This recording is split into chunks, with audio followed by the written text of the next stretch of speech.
In the Grade 2 unit, Creating Animations, learners explore a tool for animation as they learn Scratch Junior. Scratch Junior is an introductory programming language available as a free app. It was designed to be developmentally appropriate for children in preschool through second grade. There's no reading required. Scratch Junior uses graphical programming blocks that snap together to create scenes with characters that move and interact. Learners are guided by the question, how can I create a program to control a character using Scratch Junior? Lesson 2. A tool for animation reinforces the idea that an algorithm is a set of instructions expressed in any language or representation, while a program is a set of instructions written in code so that a computer can understand it. Students also use loops to repeat their code, making it more efficient.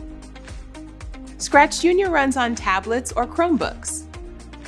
Learners will drag and drop blocks to make a program and practice creating characters and movements on the Scratch Junior screen, skills that they will need to create an animation later on in the unit.